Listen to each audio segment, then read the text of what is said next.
my thing is, I really want to help the person who has a passion for skateboarding, not necessarily that wants to become the Olympic champion, but is using skateboarding for themselves, whatever it is, mental, physical health, a way to be creative. You know, maybe it empowers them to persevere in their engineering course or their medicine, whatever it is. And my parents were immigrants, and I know very close hand the struggles it takes to be able to start from the beginning, restart your life in a country that already is in advance of most countries. Sure, but I just want you guys to know where I come from, to understand that this is more than just a passion. This is like, we have to help kids believe that they can, that they deserve to have the good things in their lives. No, vacation with my sons. I was married to my second husband, who was Cuban. I speak Spanish. I studied in Cuba. I have a very long history with Cuba, from my 20s till now.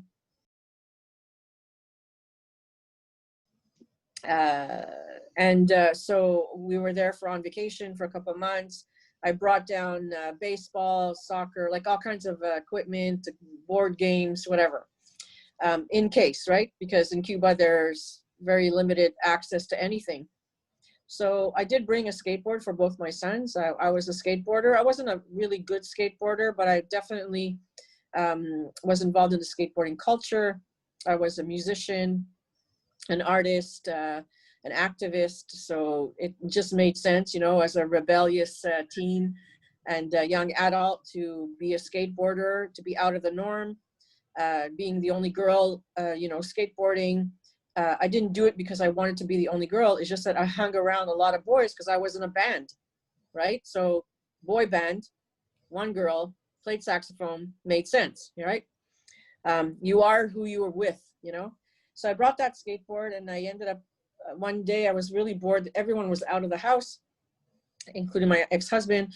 And I went to discover the area that I was in. We'd rented a home in Buena Vista, you know, Buena Vista Social Club, very famous. And we were actually not far from the social club itself, where the musicians would practice. It was, you know, 50 years of practicing and stuff. So we were very involved in that community. It was very poor, by the way. And it was like 25-minute car ride from Havana. It's in Havana, but Havana's huge. So like from the center of Havana, where all the tourists go. And I discover like a bunch of boys, you know, playing baseball, and I decide to teach them how to skateboard. And out of, I don't know what came over me, but there was one boy in particular. He took to it so well that I decided to offer him my skateboard. I gifted it to him. And that random act of kindness became a powerful tool, because for many, many years, I would return to Cuba. By the way, I was working for an airline. If you want to know why, I was in Cuba 3-4 times a year, which is only 3.5 hours away from Montreal. That makes sense. Like, there's a reason why I was there. Apart from it being very close, I have an attachment to Cuba. I have family in Cuba. My spiritual godmother is there. I'm developing relationships and community there. So it made sense that I would take the skateboards from here, which I solicited from skateboarders in the skateboard community, and bring it over there and fix them and you know, and create well, just gift it to them. I wasn't really thinking about anything. And then that one young boy became the #1 skateboarder. So over the years, we became very close, and he became like my third son. Like he calls me Madrina, I'm his godmother, and I call him my godson. And we talk every 2-3 days, even now, you know, on WhatsApp. How's it going? You know, how's your daughter? Do you need anything? Like, what's happening in the scene? Are you in love? You know, whatever, you know, normal stuff. But from that one skateboard, it transformed into other groups in Uganda, in Gulu, Uganda. Gulu is, you know, a small township in northern Uganda, you know, bordering the northern Ugandan war with South Sudan. And, you know, like, there's a lot of poverty, orphanage, orphans, I mean, there's, you know, very little to do. The economy is very slow. And so a lot of youth are idle. They don't even have shoes.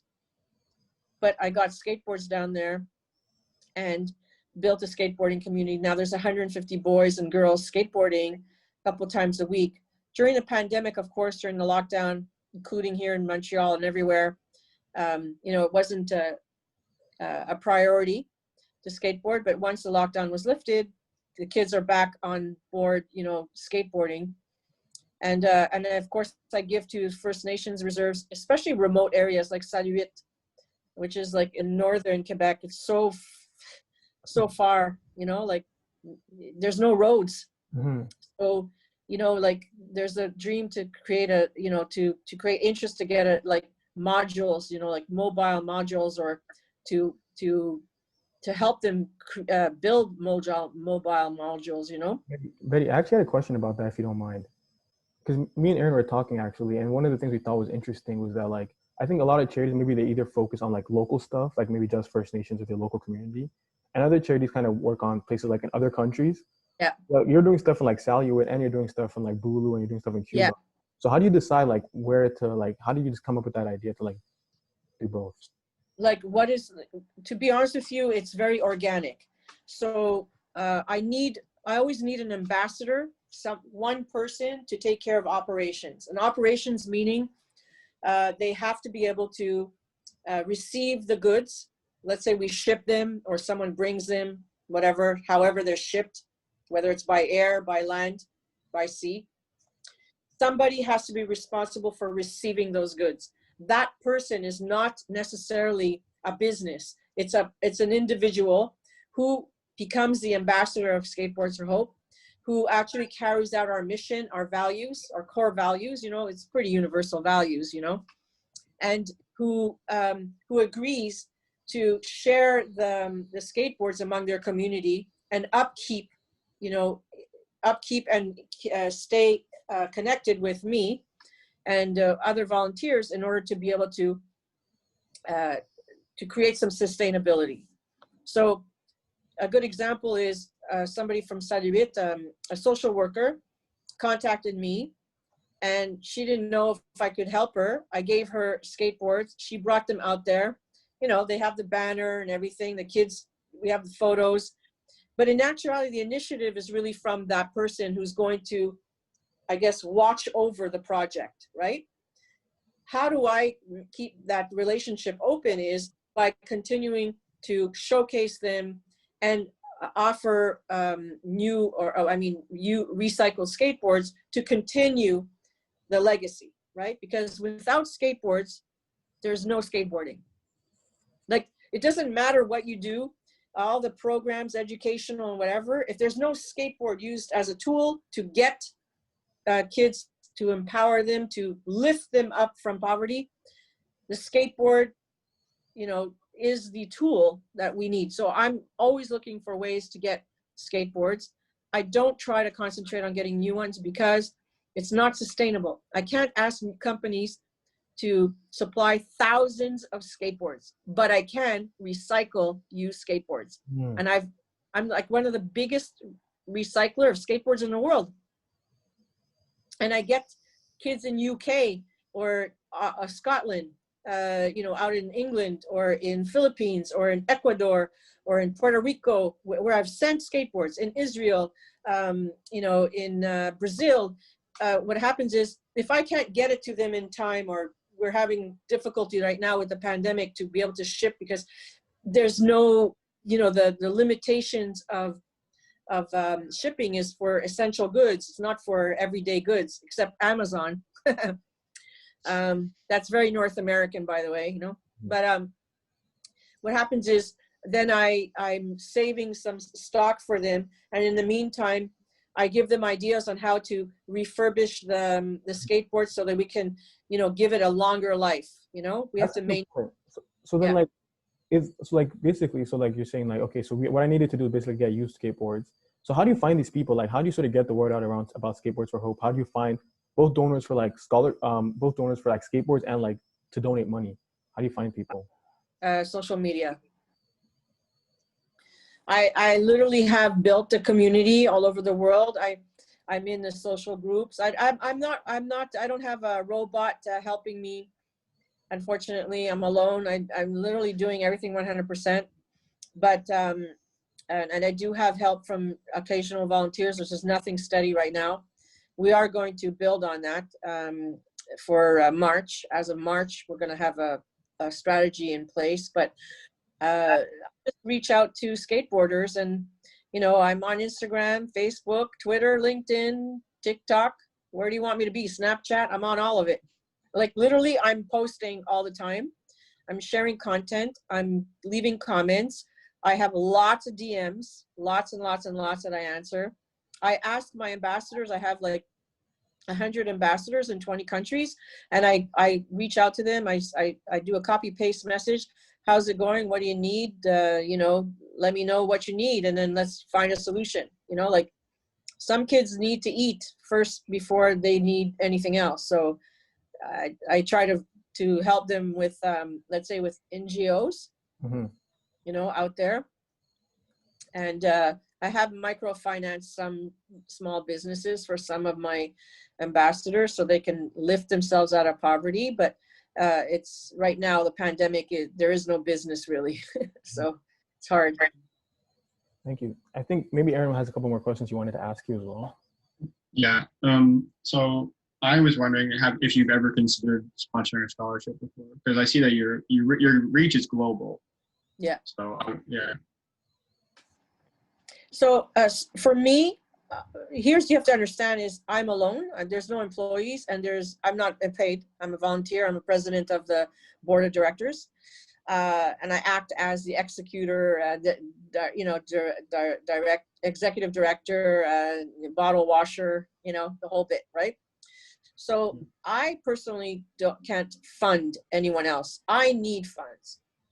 I'm the one who needs funds. I'm curious as to how you guys are operating, if this is only university level, but like when you guys are asking me if I want to sponsor a student, yeah, I personally give donations on the 31st of December. That's my duty. I have a budget depending on what I did in that year, and I allocate $50, $100, $200, whatever I want, to different charities and for different causes and for things that I want to do, like, you know, like I did for McGill, right? So, Right. yeah, because there are, you know, I have been giving to McGill since, I don't know, like 10 years now. So I'm a regular donor. I believe in education. I was educated at McGill. I have a certificate. I know how important it is to renew oneself, not just to start out, but to renew. To be relevant, you know, at a certain age, you have to get back on the horse type of thing. And, you know, or I don't know, you know, just do it, increase your skill level, but, or give opportunities to students. I particularly like, I was giving particularly to students who were foreign students who want to stay here because, you know, a foreign student coming from another country has to have a certain established salary or income to be accepted to stay in Canada to study. So they're already privileged in a sense in you know, it's a very white, how do you say, a foggy thing, privilege, because privilege, you know, 10,000 for one person is nothing, and 10,000 for someone else, it's like a lifetime.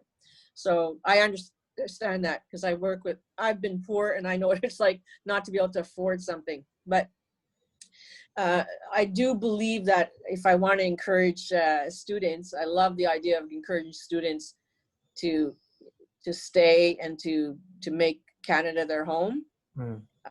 I do like that idea because my parents I'm first Canadian generation Canadian, and my parents were immigrants, and I know very close hand the struggles it takes to be able to start from the beginning, restart your life in a country that is already in advance of most countries.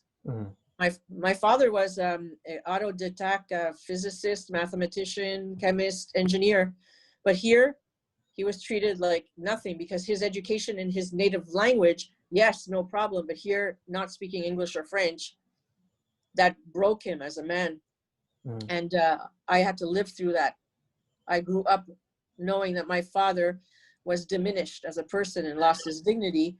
And I know what it feels like for students who are coming here, who have to fight already racism, you know, poverty, all these things. So I like the idea of helping them. But that's probably why I mean, it's one of the reasons why it's very personal to help youth who are living, who are disadvantaged. Mm. You know, that's my motivation, is a personal motivation. As white as I am, I was very poor when I was growing up. I did not have what the other kids had, and I didn't have the same education. But what I did get from my parents was perseverance, and skateboarding also taught me that too. Because when you fall down, you got to get back up. And when you hang out with people that don't follow the rules, you make your own rules, and you find, I'm not saying being bad, but you do go against a little bit the norms in order to be able to achieve the same goals, because you have to push through in order to get through. So I have that sensibility for that. But for your particular thing, like, I would love one day to say, here's $1,000, but right now I'm looking for $1,000, you know? So it will be in the future, you know? That's actually a perfect segue, because let me just quickly, because a lot of things you're saying, I relate to a lot of the stuff that you're saying. So I'll talk a bit more about that. So you can see my screen, right? Yeah.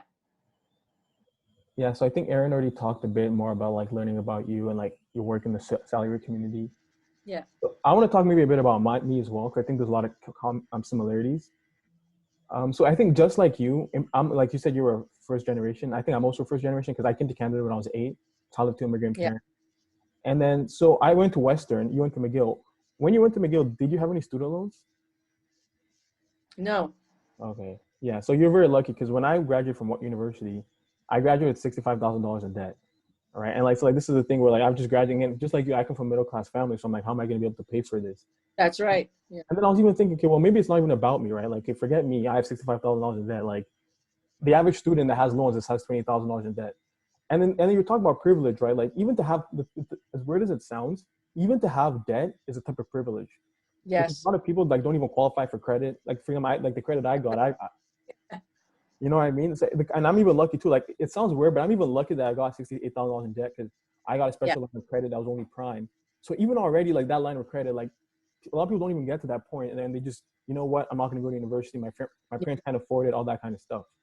And I was like, okay, well, maybe how can I build like a platform or solution to sort of solve student loans for everyone, right? And that's sort of what inspired me to start Atila. And the idea was just to be very simple. The easiest way for students to get scholarships and anyone to support students.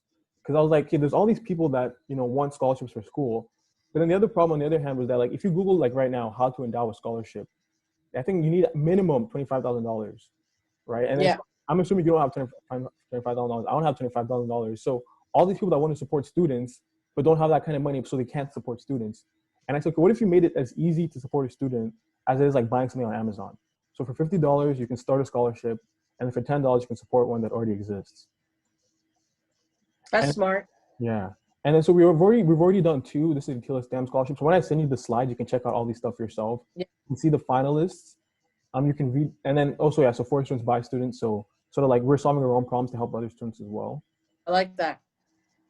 And then I actually want to talk. So what you said was so interesting to me. You were talking about, you know, child of immigrants. So like this. So like I said, I'm even though I'm $6,000 in debt, I still sponsor 2 scholarships, because just like you, like my family, especially like for me, because I'm Black, right? And like, so my parents were always like, people might be racist towards you, people might be this, but like, if you just get your degree, no one can take that away from you. And so like, my parents and my grandparents, but my grandfathers died, but my 2 grandmothers are still alive, and they sort of had a big impact on me. Like my grandmother, actually, there's a picture where she graduated from law school when she was like in her 50s. That's amazing. Yeah. So I did a scholarship in honor of them. And then like, again, you can check all this stuff out. I'll send you the link. So just like you, like for me, education has always been a very, very big, important part of my life. And I also wanted to like pass it along to other people as well. And I think the other thing I wanted to talk a bit more was about like how scholarships can empower people. So for example, we did one recently about STEM. I was like talk about why you chose to go into STEM. And then, Yeah. we thought people would be like, oh, I went into STEM because I wanted to go into a tech company, or I wanted to STEM because maybe I want to like become an engineer one day. But a lot of people were talking about how like they went to STEM because like one girl talked about how like we counted, she used the word, I think girls or women, like, I think 12 times in her application. And she was talking about how like she went into STEM because she's inspired by seeing other women. She wants to inspire other women to go into STEM. Yeah. That's one thing I think is really cool about scholarships that I kind of didn't even expect going in. Like sometimes people like they can use it as a way to empower other people. That's right. Okay, so now how Atila can benefit scholarships for Hope, Skateboards for Hope? So we were thinking that you guys could do a scholarship for, a Skateboard for Hope scholarship for community leaders. So for example, one thing you could probably do is maybe you could say, okay, we want to do a scholarship for any student. And so I guess like now that I've listened to what you said, you could do it two ways. You could either do a scholarship for maybe someone who is a skateboarder, snowboarder, maybe BMX bike rider, skier. Yeah. Action sports. Yeah. Yeah, it's like action sports, right? And I think one thing that'd be really cool about that is that, so like we have a scholarship, we have what we call our scholarship network. So we have all the different clubs, and you can probably recognize like this one here. This is the Toronto University of Toronto Skate Club. Yeah. We have Laurie Ski and Beyond. So like what we would do is we basically say, hey, there's a scholarship available just for people like you who are doing action sports. You should check it out. And then we'll say, well, it's run by the Skateboards for Hope community. And then like this is a great way for you to both help students, but then also let like people who are like, and again, like if they're going to University of Toronto, they're on the skateboard club, they probably have skateboards lying around their house. And they're like, oh, this is a cool organization. I'm going to apply for the scholarship. I agree. You know what I mean? You say that because I want to hit the Toronto market because we're only in Quebec, but we want to be across Canada. Like that's the future. Yeah. You know? And you could do that because then there's and also because like GTA, there's University of Toronto, there's Ryerson, York, you guys have a lot of universities. Humber, Sheridan. So like this is a great way to like enter like a really, really big place with a lot of students. And I don't know if you've ever like hung out downtown, but like there's a lot of skateboarding skate parks in the downtown area too. Yeah, no, I know Toronto, but I mean obviously I'm in Montreal. But my son lives in Toronto, by the way. My oldest son, he's an actor, so he knows. But yeah, he's like a real actor. Like you've seen him in films. Okay, what's his name? I'm gonna Google him. Yeah, you'll see his IMDb page. What's his name? It's Raphael with PH. Raphael Gross, Grosz Harvey. Raphael Gross Harvey. Okay, I'm gonna check that out. Yeah. Yeah, and he's like 32. Like anyway. So this is actually a great idea. I like the way you're presenting it. It's not. I've actually been. I had something similar offered to me about 5 years ago, but not necessarily in this way. It wasn't as direct. You know what I mean? It was more like I had to fund somebody else, and I would get. It was almost like having a business card. Like that business card. Like you help fund. And we'll give you exposure. But that's not what I'm about. I'm not about this commerce thing. I'm more about empowering and actually giving directly. This is what I do. I physically put a skateboard in the hands of kids. We're like, and then we let them break their bones. We're like, you'll learn. You know what I mean? Yeah. And then when they need new stuff, we just send it by the mail. Like one of the kids said, I would really like my grip tape's so dirty. Oh, let me send you a grip tape cleaner, cost me $10 because the thing is so thick, sent it out. And they're like, oh, this thing really works. And then I'm like, yeah, now clean everyone else's grip tape. That's what we do. But and the thing you said about direct impact is so true too. Cause like, I think that's the thing, right? And also too, I think you also want to see where your impact is going towards. Like and I think one thing I was going to talk about, like I can show you too, is like the way it works is that you get to like also hear their stories too. So you have to like learn more about them, why they chose to go into skateboarding, how they made an impact, all that kind of stuff. And I think another thing too that we had here was I wanted to talk about so like I was talking about here, like reading their stories, getting to know their like why they the scholarship, all that kind of stuff. And then also the scholarship pool. So another thing that we set up too is that like, so let's say Betty, you set up the scholarship, you say $500 scholarship. And then what people can do now is, oh wow, this is actually such a cool initiative. I'll chip in $10. I'll chip in $20. I'll chip in $50. And then all that money gets pooled together, And so let's say you do like a $500 scholarship, right? And then people just throw some money in. Now it's $750. Now it's like, let's say someone won a scholarship and like they thought, oh, I'm gonna get a $500 check, and they found out, oh, wait a second, I'm actually getting a $750 check. So that's just a cool way that like other people in the community can sort of come together to support that. Yeah. The thing is it only for Toronto? No, this is anyone in Canada. And actually, yeah. Okay. Yeah, so like, and then that's actually what I wanted to talk about next, is that like, I like that. Yeah, so probably the next step is, thinking about like who would you want to go target. So for example, I know you're talking about you could either do international students or you could do skateboarding community. I think actually skateboarding. To be honest with you, I would do skateboarding community only because they're neglected. Nobody's even thinking about skateboarders, which was slated for the Olympics this summer. Now it's next summer if that happens because of the pandemic. I'm sure it'll happen. They'll figure out something. But I would like to sponsor because there is only one MBA. Like right now in all of Canada, there's only one person who did her MBA or master's in business about skateboarding, and she's the Canadian national skateboarding women's champion, who's going to the Olympics representing Canada. And her name's Annie Guglia. She's the only one. It would have been, I mean, she doesn't need sponsorship. She's got tons of it. But what about, like, the reason why I'm saying that is she's already taken care of. She's got an agency and this, that, whatever. She's on her way. She's going to make her endorsements and everything. My thing is, I really want to help the person who has a passion for skateboarding, not necessarily that wants to become the Olympic champion, but is using skateboarding for themselves, whatever it is, mental, physical health, a way to be creative. Maybe it empowers them to persevere in their engineering course or their medicine, whatever it is. What I would like is to find that skateboarder and help them achieve their goals. Like, of course, I like the idea of helping someone who doesn't have opportunities. Like, that's my thing. Like, I love the idea of helping people, but I want to help the underdog first. Right. That's a great idea. I think in terms of next steps, probably is I think you really just have to think about maybe three things. One is the target student. So you talked about maybe you wanted to make it for maybe any high school or university or college student that's passionate about skateboarding. Yeah. I'm actually thinking if maybe you want to expand it to like action sports, and then maybe like you want to do skateboarding, snowboarding, skiing. Yeah, of course. BMX as well, because I think also like people who skateboard probably also. Yeah. Most of the time, skateboarders are doing something other crazy anyway. Exactly, and I think that way also it helps get the message and the work that you're doing for a wider range of people. I think second thing you want to think about is like how much you want to do. So, and then that's one thing too that was big for us. Is like we want to basically make it as easy as possible. So it's a minimum. You can contribute as low as $50 up to as much as you want. We recommend between like $500 to $1,000, but anything that's comfortable that you can afford is good. And I think what I have to put in 500. Yeah.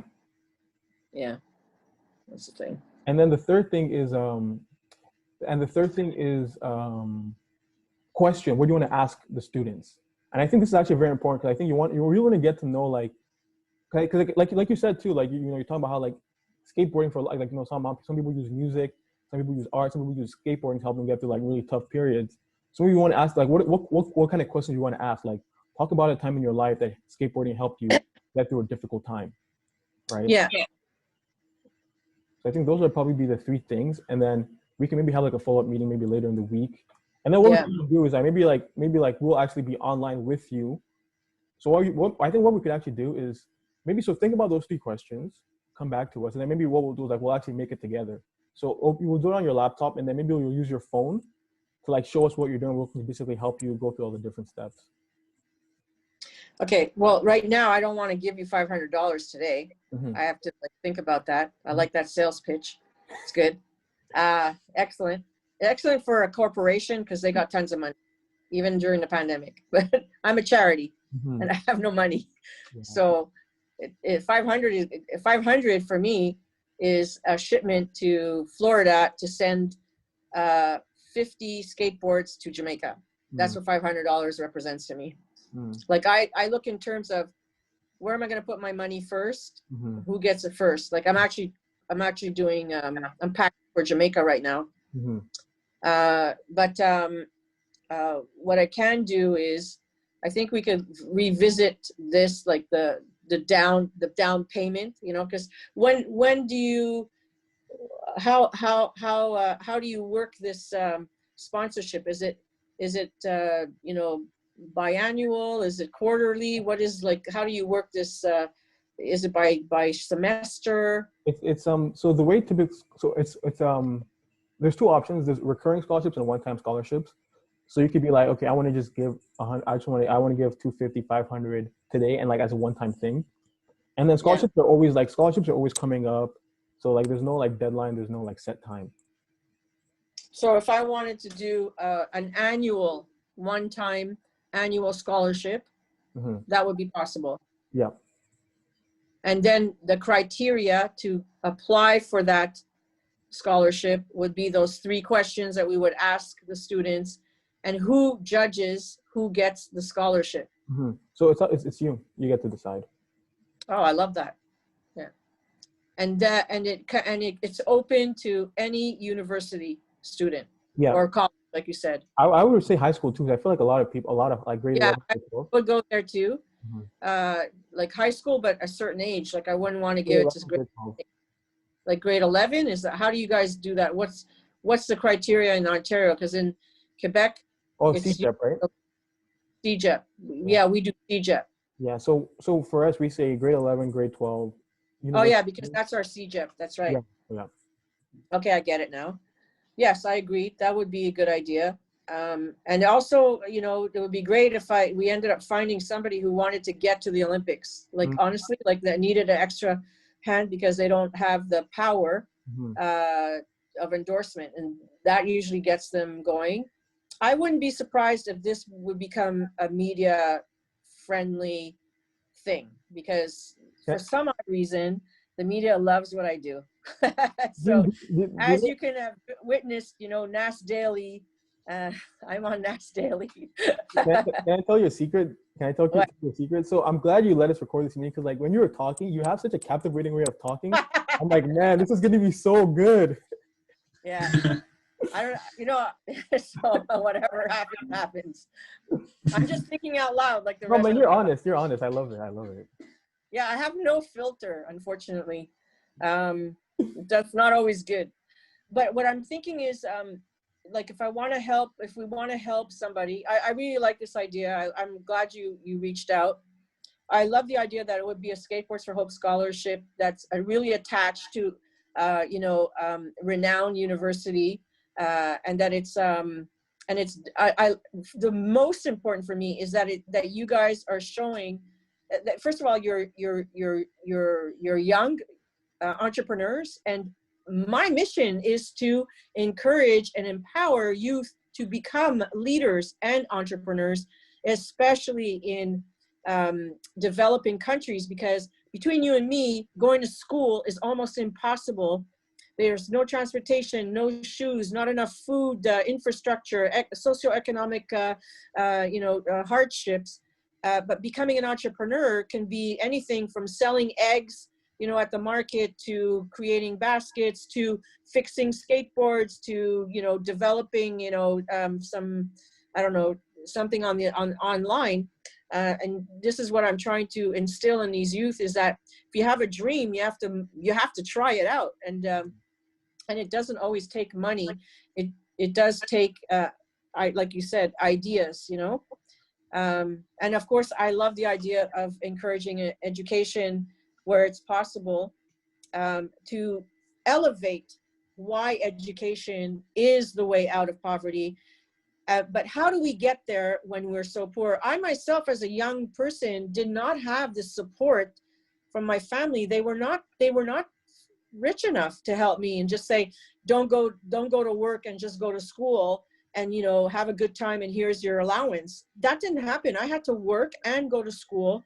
At 17 and 18 and 19, I went to CJEP, or what you call, you know, like your last years of high school. at night, while I worked a full-time job and sometimes weekends, another job, just to make ends meet while I was living alone. Mhm. And I hear like nothing has changed from 30 years ago to today. You guys are struggling even more because things cost even more. Like if you have $65,000 of debt because you went and got an MBA or whatever, right? And I know it can't be easy. The thing is that it's not fair also to be in debt because you want to better the world and you want to make a better, you want to elevate yourself. I love the idea of helping you guys. And, you know, I don't want to just be one of your scholarships. I'd love to help you guys out in any way I can. Well, I really appreciate that, Betty. Yeah. That's super nice. Yeah, another thing I was even thinking about too was that like, it's like it really seems like you're doing a lot of good work. So like, if you wanted us to maybe contribute an amount as well. So for example, like let's say you can't afford 500, let's say you can only do 400. I'm happy to pitch in like another 100 as well to help you Yeah. get the amount, and that way we can like put out a $500 scholarship for students. Okay, we could do that. What we can do is, because right now I'm actually building a new website. Yeah, like that's the thing. I'm like looking at my options, and I'm trying to get more organized, more business than charity, because the pandemic has forced me to face, you know, the gravity of, you know, this health crisis.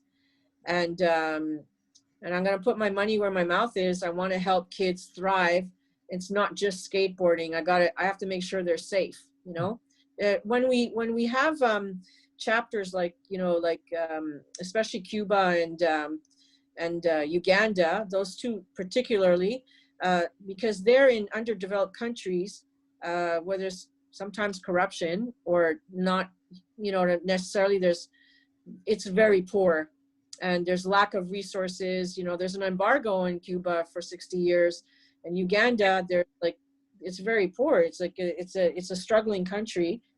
And so I tend to put my energies in making sure that the 150 kids in one place or the 500 in the other, that we're available to them to find solutions for their problems, even though a lot of the problems stem from lack of revenue.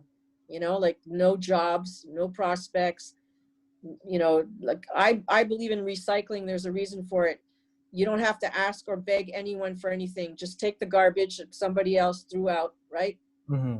Make it your treasure and give it a new life, whether it's making a bowl or a pizza, you know, board or a shelf of a skateboard, or taking the skateboard and, you know, some longboards have been cut out and made into, you know, like almost penny boards, you know, Mm-hmm. you know, giving it a new life. So this is kind of what we do. But at the same time, a scholarship really is very appealing. Mm-hmm. I see the value of it. And I'd love to tap into your network, into getting youth excited about what we do. Yeah. For sure. Because we need more people talking about us, because it's just me right now. You know, like yeah, I'm reaching out. Yeah, no, I think this could be good for both of us. I think it can be good for you as well.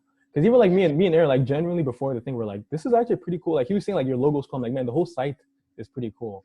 So I think if you can get the story out there, that'd be great. You like my website? I made that website 6 No, years ago. the logo. The logo. The logo, okay. The logo is clean. Concept. That logo, you know, you know what happens I'm a visionary. What happened was I was thinking recycling skateboards. I don't want new ones, but they're made of wood, and I was just thinking they get born, and then the ashes, they become ashes, you know, they nourish back the trees, like a giving back to life. And my friend Addie, who helped do it graphically, because I drew it, you know, very badly, but anyway, was my concept. And he put in the heart in the middle of the tree, and that for me made a difference. And he put 2 stars, you know, whatever, like he made leaves, but that heart it's really about heart. It's about compassion, you know. And I love that you just called yourself a visionary. Yeah, I used to not, you know what? It took many years for me to understand that I see things, I understand things because I've lived things.